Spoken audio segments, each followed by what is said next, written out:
Yeah. It's cool, no? Yeah. Yeah, you like it? Yeah. Very beautiful. It's beautiful, eh? Yeah. Very beautiful. Yeah. Спасибо, bro. Спасибо. I love that I have absolutely no idea what you're asking me. We good? Yes. Yes, it's recording? Yes. All right. So I don't have an intro. Okay. You're good? Yeah, we're good. So first of all, I'm gonna ask you to introduce yourself. This way it's easier. Yeah. Cool. So I'm Steve. What background do you want? Whatever you want. Who are you? Steve, who am I? So Steve, guy who moved to Dubai 10 years ago, big Ipswich Town fan, so I'm going to give a shout out to my tractor boys. Bitcoiner. We have to say that we know each other. We do know each other. We had a lot of coffee together. Yeah. We talk about a lot of things. Yeah. I can say that you're smart. You are. That's a fact. You're a marketing genius. Maybe not genius, but pretty good at marketing. Genius better than good. Yeah. You're good. And we always talk about crypto a lot. We do, and politics. And politics. A half-hour coffee is a two and a half hour convo. So we're going to talk about a little bit of everything, though. Since you're into crypto, and we're going to talk a lot about crypto, I want you to explain me what is Bitcoin in very few sentences, and as well, why do you care about Bitcoin? In the fewest sentences possible, it's digital scarcity. A way of storing value over time that doesn't get eroded or corrupted by individuals, governments. It's probably the best way to view it. I think if you want to store your wealth, then owning Bitcoin is a great way to do that. I think it's probably the digital version of the analog of gold. How I came about... why do you care so much about Bitcoin? Like, what makes you care about it? I care about it because of, when you think of the way that we operate in the world, we sit doing so much work. We commit so much of our time. If you're working for someone, you're committing that time to other people.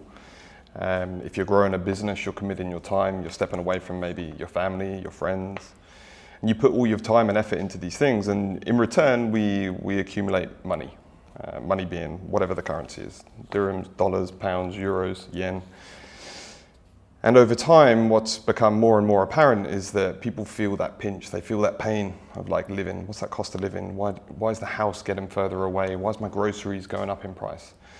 And it started off as a bit of a trickle. I think when you're younger, I'm like nearly 40 now, but when you're younger, you don't really notice it so much. You just try to accumulate and you come into a bit of money and you love life, you enjoy it.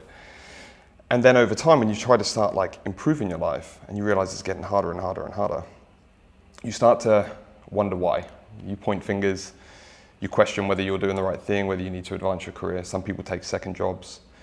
So that's more and more time away from people. But in reality, what it is it's a monetary system, an inflationary monetary system that exists in a world that is becoming inherently deflationary through the advancements of technology that should make society more affordable, faster, cheaper, more efficient. Our productivity should increase and therefore the reward should increase, but instead we have an inflationary system that is kind of colliding, like these two universes are colliding together. People are aware of inflation, like they know it exists, they know they're facing it, but like what makes them not like going further, like and searching about solution like Bitcoin or other thing? It's conditioning. If you go into kind of back in the days of school, like rewind, like how much about money are you taught? How much about economics? Unless you choose to study it. Economics, politics. There's certain topics in the education system that don't necessarily, they're not on standard taught. You have to try to find them. I think more and more today, more people are asking the question and trying to find alternatives. So many people in society just tread water. Those people that are treading water today, more and more of them, you can see within, if you take Bitcoin or even if you take the price of gold, like if you just, forget about Bitcoin in the crypto digital space, just look at where gold's going today. It's nearly at $3,000. 3-4 years ago, it was sitting just shy of 1,400. So that's a double. That's double though. So, you know, people are realizing that they need to store their wealth and their time in something that isn't necessarily paper money. And I think people are starting to, you know, ask the question. I think most people tend to follow others, and they would wait for, and you know, unfortunately, this comes in part of the conditioning, like, you know, wait for permission from perhaps the government to say, yes, it's okay, it's regulated, it's official, right? Like, without understanding that Bitcoin is permissionless. You don't, you know, there's this whole like setup. So, you know, I think Bitcoin is just one thing. It's probably the best, fastest store of wealth, but it's also still relatively new. So I think the criticisms like that sit there of saying, oh, it hasn't got there. Can you generate wealth? Like, can you make money with Bitcoin? I mean, it depends what your unit of money is, and without overcomplicating it. Right? Like, if you, like, we live in a fiat world. So over time, you know, every 4 years, Bitcoin, the supply that is kind of mined gets halved. You know, the reward, so therefore there's a bit of a supply constraint. As long as the demand stays constant and increases, then obviously price in USD or whatever, you know, insert your currency, goes up in value. And that's because that currency is continuously created and is, you know, entering the market. So you have a currency over here that you denominate in, which increases in monetary units. And with Bitcoin, you have a fixed supply of monetary units, that it becomes scarcer and scarcer over time as more and more people hold it. So can you make money with Bitcoin? Yes, if you denominate in US dollars. Okay. So if you hold, but you only hold a set amount of Bitcoin. Yeah. So if over time, in the short term, while we have this transition of systems, it feels like you're making money, and you are. You're better off. But over time, you become what you know, you call a Bitcoin maximalist, and you would denominate in Bitcoin, in sats. So I have to go out and work. So Bitcoin has become way more expensive for me to put my productivity from, you know, in real life, from the, you know, the consultancy, the startups, and the marketing. You know, every time I try and buy Bitcoin, I'm buying less and less and less. And that obviously, you know, that's the value going up. But really, it's the value of the currency, the fiat, going down. You've been like traveling every time, like, hey, what's up, where are you, whatever, and I always see you like somewhere in Portugal, in the US. You travel a lot to attend some Bitcoin events. So you met a lot of people in the industry. What is one thing that you've learned from those people or from those events about Bitcoin or crypto that you can share? I mean, I go to a lot of these events because hanging around with kind of people in the space, like-minded, is so refreshing. Okay. And, you know, you yourself, right? You're in the Bitcoin world. You have those conversations with people. It can be draining when you're trying to you try to fight the good fight. We're all marketeers. We're all brand representatives of Bitcoin. So over time, it does get, you know, tiring. You know, oh, it's bad for the climate. It's not bad for the climate. The government's going to like ban it. They're not going to ban it. Here's why. Bitcoin doesn't have value because you know, intrinsic value. No, you're just viewing it wrong. So going to these events is incredible because you meet all of these people who are like-minded. But probably one of the key takeaways that I would take from everyone that I've met there is how little I knew and how much I thought I knew versus how little I actually did know. You know, when it comes to how systems operate, you know, the tech side of the way Bitcoin works, I'll probably steer clear of. It's not my field. I'm a marketer. You know, I can creatively, you know, promote Bitcoin, you know, till I'm blue in the face. But you're pretty good at it. But yeah, I think meeting a lot of these folk is just how incredibly smart they are. And some of them had been around, you know, way before Bitcoin, working on, you know, eCash, for example, like all of these systems that were, you know, there before Bitcoin. You know, a lot of people don't realize Bitcoin's, you know, 15, 16 years old? Yeah. But there's a 40-year history in the lead up in order for Bitcoin to kind of come as an idea. It's not an MVP.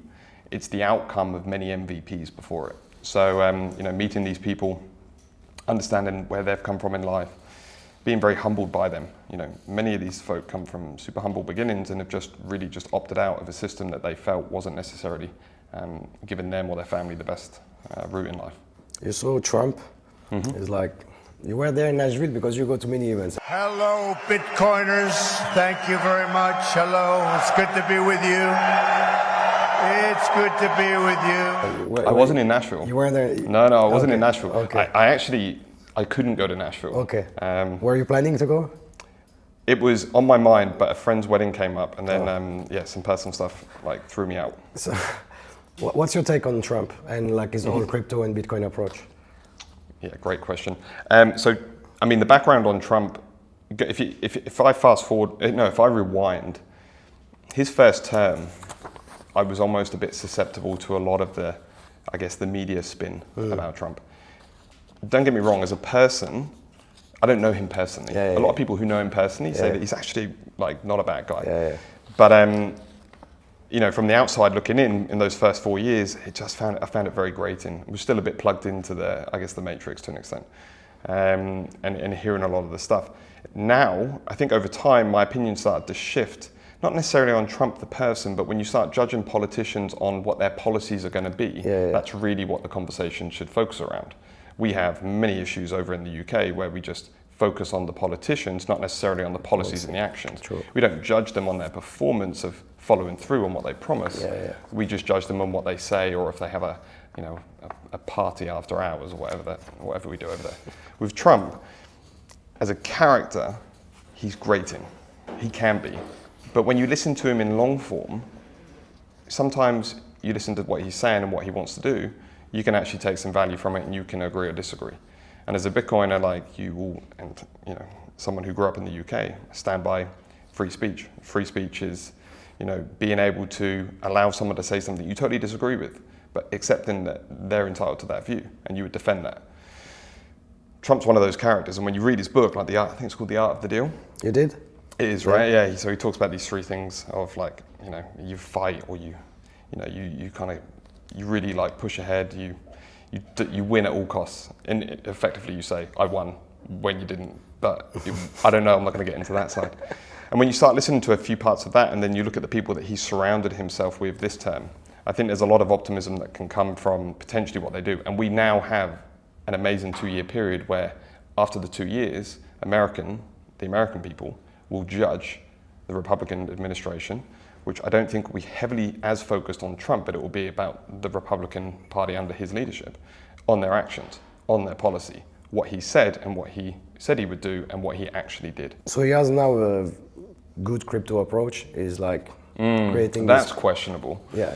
No, you think? The good crypto approach? I mean, at least he's creating a crypto task force. Okay. He's okay with it. You know, he's not against it. Why you not? Why? I mean, look.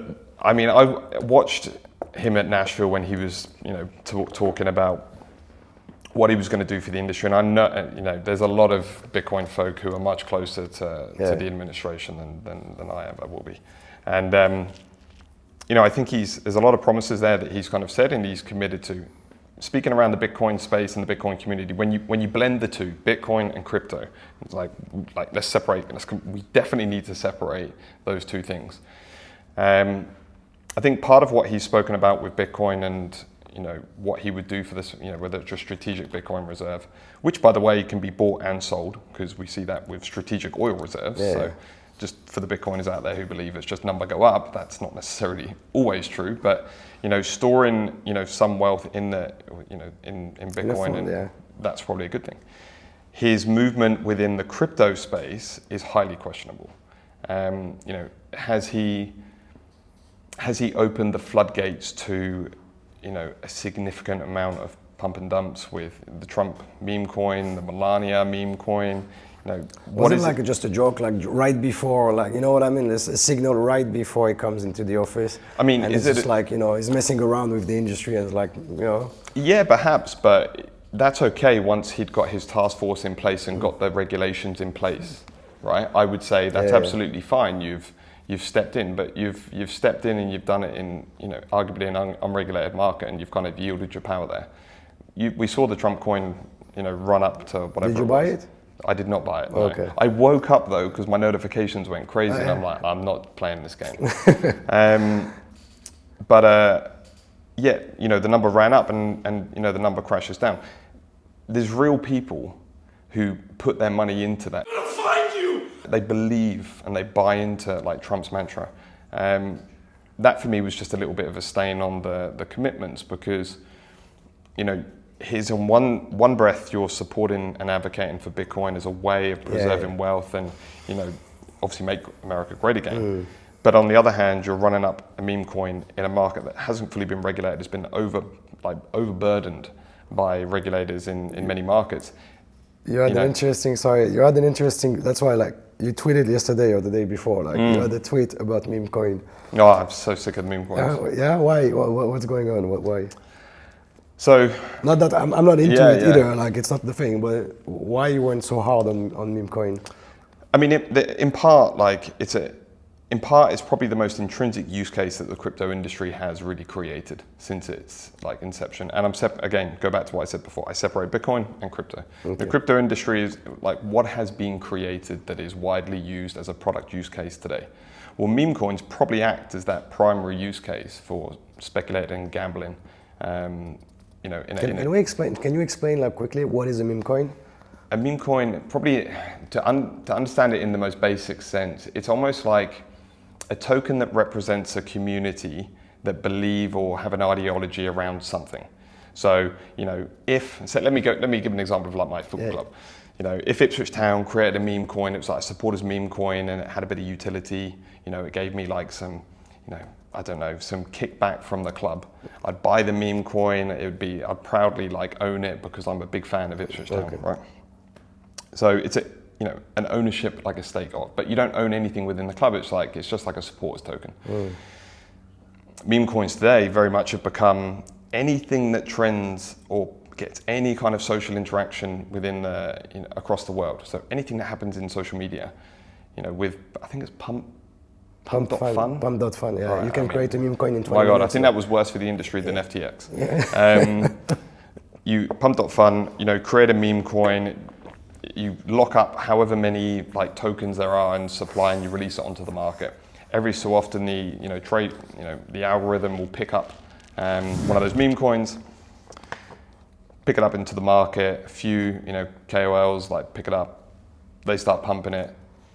Insiders start offloading it, and before you know it, you've kind of got the the Burj Khalifa of a And why do people buy meme coin then? Like, my thought is that it's the one that comes into the crypto world industry. They go first into meme coin. Like that's the entry point to the crypto world. Like that's how I see it, though, because they don't really know what's going on, and it just and maybe this is more of a criticism of perhaps the industry overall, and even people like myself, right? Like, have we done enough to help people understand why you would separate your kind of like wanting to gamble and speculate within crypto and meme coins versus understanding like preserving some wealth in maybe Bitcoin. So is it an on-ramp into the industry? Well, if it is, it's probably one of the worst on-ramps that we could have ever created for new people coming into the space. Yeah, because if you're already skeptical of crypto or Bitcoin, and then you are basically buying a token that launches up and then strips you of your wealth within 15 minutes in some cases, then what sort of use case of onboarding is that? That, if as a marketeer or as someone who's worked in startups, that's terrible. My churn is phenomenal. That's true. So that's not necessarily the best. I learned yesterday there's 8 million coins. But you have other, you like other coins, right, or crypto? Can you mention some of them like that you like? We've all been on in the crypto journey. So. I think back in 2017, I went into that was really my onboarding. So you kind of went into a bit of the altcoin space, ICO era, paid my tuition, let's say, for that, and stuck around for the Bitcoin world. There's a few projects that I look to and would say, oh, there's something there. There's a potential use case. Chainlink was one of them that we talk about it. And advocated for, but. I have to, as an investor, as someone who puts money, like yes, majority capital, I would save and preserve my wealth in Bitcoin, and therefore my unit of account is Bitcoin. Pretty much everything that I've really bought outside of that hasn't been Bitcoin has underperformed Bitcoin over time, and there's a reason for that, right? Like these things are not finite; they are effectively value extraction from investors who like to believe that something has a use case, but in actual fact doesn't really do a great deal and probably doesn't require a token, let's say. So a lot of the altcoins, let's say, that I may have invested in, they've all underperformed Bitcoin. And the lesson in there for someone like myself and for many crypto advocates is if you play in that space, you might get brief periods of outperformance, and that's probably when you can, say you got it right, but that's few and far between. XRP is a great example of a token that just, these guys. Ripple, you're a fan. Are you? I'm not a fan. I like it. Let's say I like XRP. Okay. Yeah. We talked about it, and like, talked, yeah. But it's good. Like he did well. But I'm not sure it's good. Good and XRP are the two things that I. Come on, man. You're one of them. Why do you have to fight about XRP and Bitcoin? No. I won't fight you on it. The issue I take with Ripple and XRP is, it's quite clear that they use the system to try and criticize or slow down any progress that the Bitcoin industry makes. You think so? Yeah. And I think Bitcoiners have spent a lot of time online trying to debunk, a lot of that. And again, the right to have XRP and, Ripple have their token and do whatever they want, like that's fine. But, funding a campaign, a Greenpeace campaign, to smear Bitcoin and proof of work, which fundamentally is business. Fine, it's what business. I mean? It's so business. Exactly why I would not associate good and Ripple and XRP. Yeah, fair enough. Fair enough. It's effectively trying to slow down, progress for the world and humanity when we're trying to find better ways to operate within the system. These guys want to solidify their space, their place in the existing system, which extracts value from everyday people, and that's bullshit. How do you see the world? Not the world, but what's your long-term vision of the world and long-term vision of the world? No, I'm just trying to live, question. But there's crypto, there's AI. It's gonna be a very different world. The next 20. What's your take on it? I think in a world of 24/7 media and social media, it's super easy to be pessimistic. Okay. And I think that's a really sad you state think of so? affairs. Yeah. I don't think I'd want to. I always try to bring myself out of it. I don't want to have that negative emotion with me too often. You can immediately go down the rabbit hole, and it can be pessimistic. I think we have to try to pull ourselves into more of an optimistic view of the world. AI, AI overlords, and kind of the way that that technology could go is one view, or another view is that it's going to free up our time, which is our currency. And allow us to be far more productive, efficient, spend more time with our family, hopefully earn similar amounts, build businesses faster, quicker, and far more efficient. Like I said, giving back our time. So AI on one hand can be that, or it can be in the hands of the few and overregulated. I'm a conspiracy theorist. I know. This is why we spend 2.5 hours. I think it's going to be it's very scary. That these things will get smarter than us, and we have to worry about whether they'll want to take control away from us. That's something we should think seriously about. You should live in Europe. Because they're terrified of everything. But I won't let this affect me. But it's just that's why I was asking you. What makes you think we can do something good, or something good can come out of AI? The same way social media. Everyone thought social media will be something that will bring people together, but I believe it divides people more than anything. I always wonder, have we watched too many films and have we blended the sci-fi, Hollywood, Netflix into our real world, into our real reality? Or is it the guy from the future that made, that had a vision of the future and made the film? Hey, look, if time traveling is a thing. You think it exists? Well, I think that would be amazing. And in theory, if time traveling does exist, then there is someone in the future who's already time traveling. In theory. Yeah. Right? So if it's a thing in our future, and if time is expansive in that way. Anyway, that's we need something else to have that conversation. But AI, what's your take on AI? Do you? Yeah, I'm optimistic on AI. I think in terms of a technology for what it could do, I think we should allow the industry to develop. I think we should not overburden it with regulation. I don't think we should be afraid of it. I think as humanity, we should collectively try to work together in order to allow its progress and see where we can go with it. Ultimately, humans have always progressed and moved forward. So AI is just the next kind of step in evolution within our tech kind of playbook, I guess. What I would say is the way that our systems operate today in governments, corporations, the incentive structures are there for AI to be controlling. And I think if you go back to the point that you just said about social media, like it can go one of two ways. Does it like bring us together, or does it divide us? In a world where we have kind of social media kind of running like the way that we think and view the world today, if AIs are ultimately over here, AI agents, whatever you want to call them, if that space develops in a way that just starts running over here on social media, you're probably going to have to get to a point, and this is where the Bitcoiners in us might get a bit frustrated, where you need to verify the human at the other end. That's true, though. Right? Like, there's going to have to be parameters.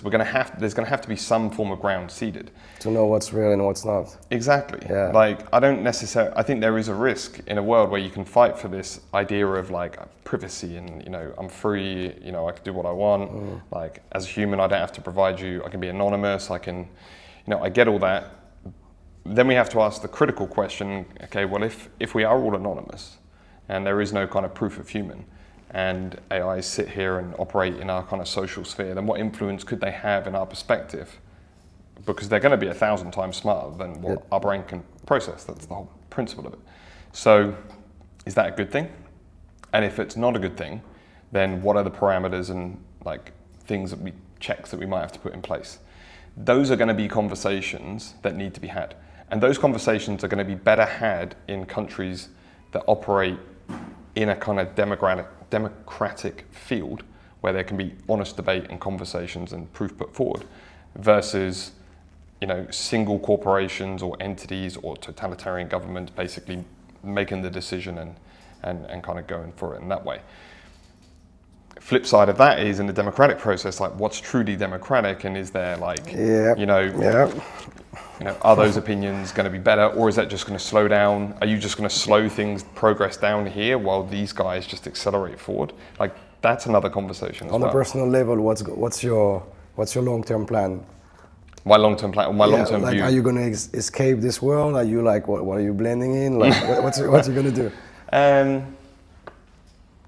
Look, we exist on this world in only this moment in time, right? So like, there's nowhere that you can escape to.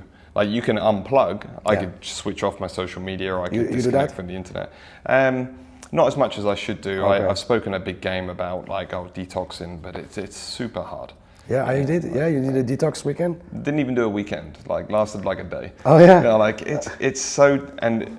Yeah, I'd love to, I probably should do more digital detox, but in terms of the work, connectivity, communication, like it's just the world that we live in. I mean, you like what? You didn't use your smartphone? You didn't use just put my phone on, no, just digital detox. I mean, to be fair, it was more than a day, it was like 36 hours. Okay. The withdrawal is like as bad as caffeine. Yeah, really? Yeah, I would say so. Just a different way. You don't get the caffeine headache, but it's like isn't like, I don't know, it's like an addiction. That you want to pick up the device. You almost feel like you're at a bit of a loose end. The second day, I just made myself busy. Went out, saw nature, did of course it's much easier then. But I would like say to anyone, sit at home and try to detox from digital devices. Not doing it, just at home like. Yeah, you can read a book, you can make food. Try and do it. Like the craving is. Yeah, really? It's terrible. Where did you put your phone, like during those 36 hours? What did you do? In a drawer. Okay. Yeah, and you left it there. Off, and like you were looking at the drawer all the time? No. I wasn't like staring at it. No. But it's so hard because you feel disconnected. You feel like you're missing out. You feel like you're a bit bored, so you're trying to like find time. Whereas really you're just trying to like sit and be away from things because your brain feels like it needs the quick fire dopamine hits. And where's the dopamine coming from? So you really like feel something, like you feel the dopamine, like the needs, like the. It's like a drug, like yeah, you feel it. It's like a drug. It's like a drug. Really? It's like a craving. I never tried actually. No. Yeah, it's like a craving. So it's like I said, the second day going out and about, like wandering out I went out to Ras Al Khaimah, like went out, did some hiking, easy. The bit that was difficult was just being at home and not looking at your phone. My wife to be ex-wife, she wasn't there. Oh, you what? Right? What? So yeah. So you know, when you're there by yourself as an individual, you have no one to talk to. Like, what are you going to do? Okay. So You're single? I'm going to be going to be single in a few we weeks. should we advertise you? Yeah. I'm joking. I'm available in due course. Don't worry, I'm gonna cut this. If you're cool, I'll leave it. If you want me to cut it, I can cut it. No, it's fine. It's fine. We can leave it. That's like you. How old are you? 39. And like, you quit your job. I mean, like working. My background was working in startups, so a lot of my time, you know, in the startup world is super exhausting. You know, I was working, you know, at an advisory agency, loads of different clients, very intense, like high pressure, you know, kind of work front. So stepping back from that and really just spending more time within the Bitcoin industry and community was super refreshing. And traveling around for that kind of just opened the world to new opportunities.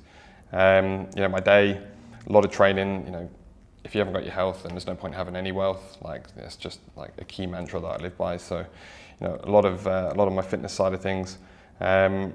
Keeping in touch with the markets. I actually find so the trading front I step really away from. I'm not very good at trading, so I just like buy and hold. Like, and that's pretty much what I do. But what I really find interesting is just, you know, reading, listening, podcasts, you know, broader macro stuff, politics. Just learn, like absorb. I've spent a lot of time over the last 12 months in the AI space. Okay. You know, trying to understand more of the tools, what's the value that they can bring, how would you use that in your day-to-day as a person, how would you use it in your day-to-day within work? And obviously so much of this is still super new, super nascent, so like there's a lot more that can be done, but you know, that's really where I've spent most of my time. Now, really looking at stepping back into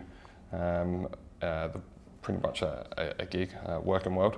And kind of like a key part of that is going to be around, you know, a gig that opens doors to further travel, you know, where you can kind of have influence, spend a lot more time with other people. That's really where I'm kind of like heading now. You exercise a lot because, you know, you're getting more fit and like. Yeah. Well, if I'm going to be single, I need to like at least like look after and preserve myself. Well, you know, like, so you spend a lot of time at the gym, like you exercise a lot. Yeah, I mean, look, is it good, like, for your mindset? Like, yeah, so there's two parts. Like the physical, I think it's something that I can't take credit for.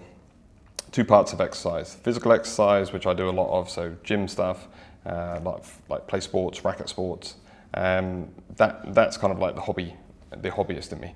You know, go off, do competitions, give yourself like a goal to train for. Like, I love doing that. It's kind of like my day to day. On the mental side of fitness, it's probably where I need to spend like way more time. You know, I've dabbled in breath work. I've done, you know, I try to go to yoga once a week. It's like deep stretch. Okay. It's very good. I love it when I'm there, but then dragging myself there can sometimes feel like a bit of a burden. I never understand why. I think it's just because I enjoy the feeling that I get when I'm in the gym. But yeah, try to do more of that.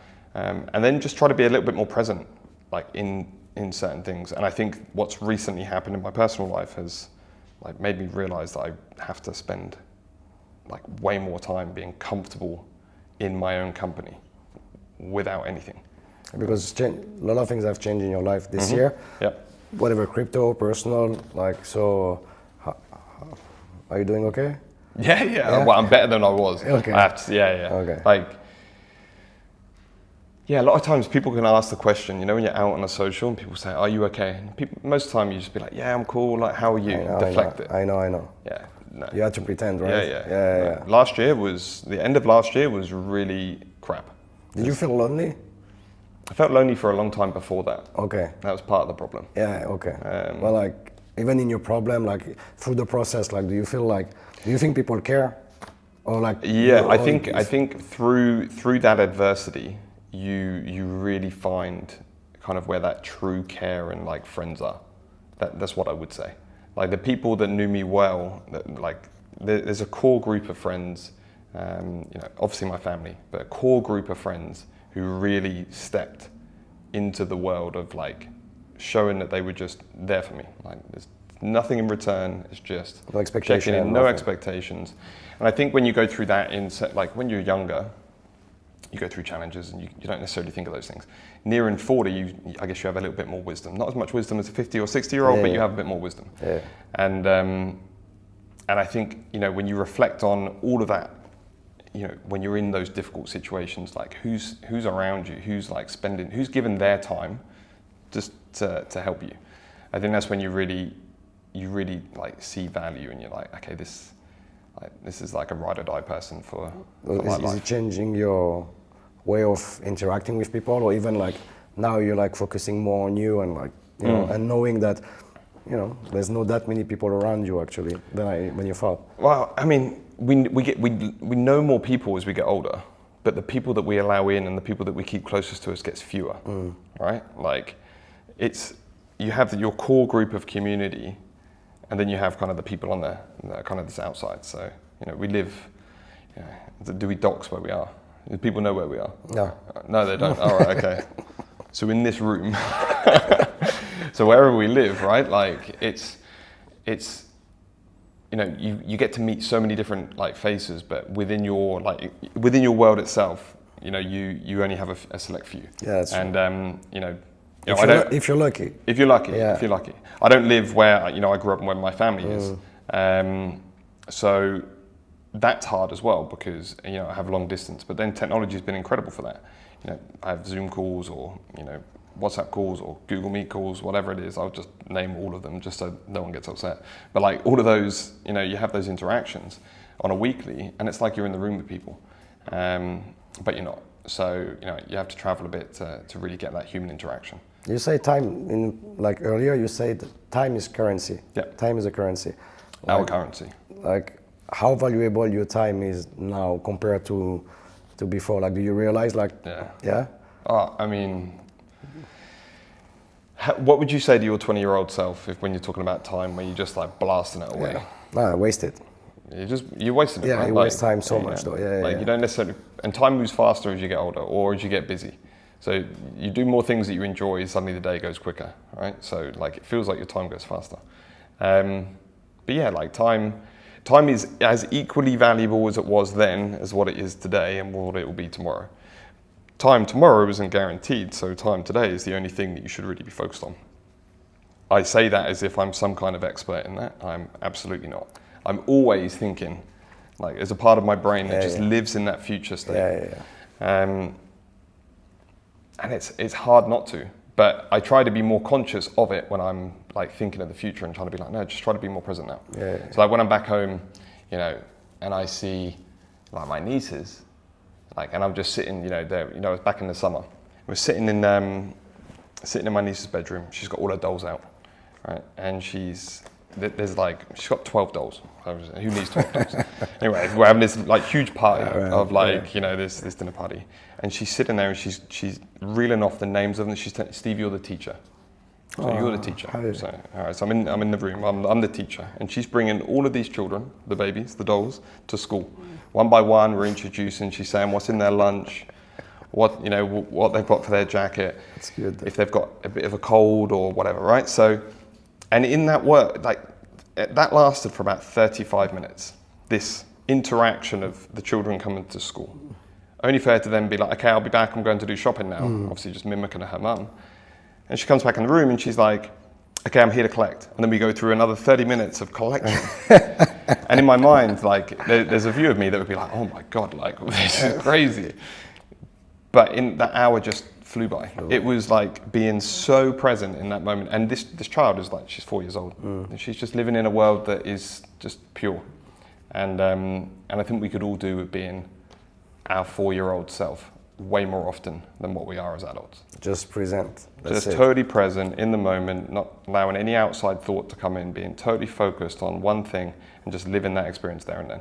I think children, that's why children are amazing. If you have children, obviously you experience this as a parent, you know, as someone who's an uncle, you spend this time with these children, you realize they can teach us so much. They remind us of the things that are valuable in life. They remind us of that time is valuable, time is precious. Being present is really precious.